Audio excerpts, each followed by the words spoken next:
बिस्मिल्लाहिर्रहमानिर्रहीम। अस्सलाम वालेकुम अज़ीज़ तलबा व तालिबात। आज के लेसन में आप लोगों के लिए इंग्लिश पेपर पैटर्न लेकर हाज़िर हुआ हूँ। इंग्लिश में पहला सवाल जो है वो ऑब्जेक्टिव का होता है। ऑब्जेक्टिव के बाद दूसरा सवाल होता है सब्जेक्टिव का। तो सब्जेक्टिव पार्ट स्टार्ट होता है, उसमें पहले हेडिंग देनी है आपने सब्जेक्टिव पार्ट की। तो ये आप लोग तवज्जो से देखें। ये कट मार्कर से जो ग्रिप कैसे करना है और इसको फाउंडेशंस कैसे करके यहाँ तक राइटिंग को लेकर आना है, इसकी वीडियो मैं पहले अपलोड कर चुका हूँ चैनल पर। तो ये 8 फाउंडेशंस हैं, उनको अगर आप लोग प्रैक्टिस कर लें तो आपकी राइटिंग बेहतर हो सकती है। तो यहाँ तक देखें, सब्जेक्टिव पार्ट लिखेंगे, ये स्लांट राइटिंग है, कर्सिव। तो बाज़ लोग इसे फ्लावर राइटिंग समझते हैं, तो ऐसा नहीं है, ये सिंपल जॉइनिंग है। तो बोर्ड में दोनों कलर अलाउ हैं, ब्लैक और ब्लू। आप ब्लू से, मैं ब्लू से लिख रहा हूँ, आप ब्लैक से भी लिख सकते हैं इसको। तो ये वैसे ही खूबसूरती के लिए थोड़ा ऊपर डालें, आप डॉट भी लगा सकते हैं इसकी जगह पर। सब्जेक्टिव अब पार्ट के लिए थोड़ा पीछे से शुरू करेंगे, यहाँ से पी बनाएंगे कैपिटल लेटर्स में। कैपिटल लेटर्स भी आप सीखना चाहें तो इसकी वीडियो भी चैनल पर मौजूद है, तो आप देख सकते हैं। स्टाइलिश कैपिटल लेटर्स आप सिंपल भी लिख सकते हैं अगर आपको नहीं आ रहे।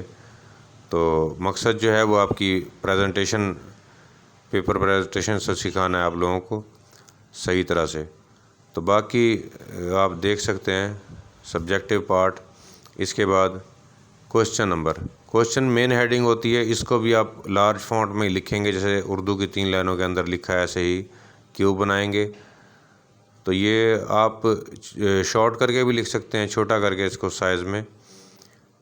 तो लेकिन बेहतर है कि जितनी मेन हेडिंग्स हैं उनको आप मुकम्मल कद के साथ लिखें और फुल फॉन्ट में लिखें। इसके मार्कर 605 यूज़ करना है आपने, या ये टेम्पो का जो मैं यूज़ कर रहा हूँ ग्रे बॉडी में, ये भी 605 के बराबर इसका कद है, तो आप उससे लिख सकते हैं।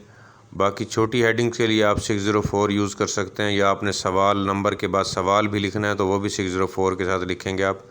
बोर्ड में असल में ज़रूरत नहीं होती सवाल लिखने की, तो सिर्फ क्वेश्चन नंबर वही सेम होना चाहिए, और उसके बाद आप लोग जो पॉइंट डालते हैं अपने सवाल का पॉइंट वही होना चाहिए जो सेम, जिसका आप आंसर लिख रहे हैं।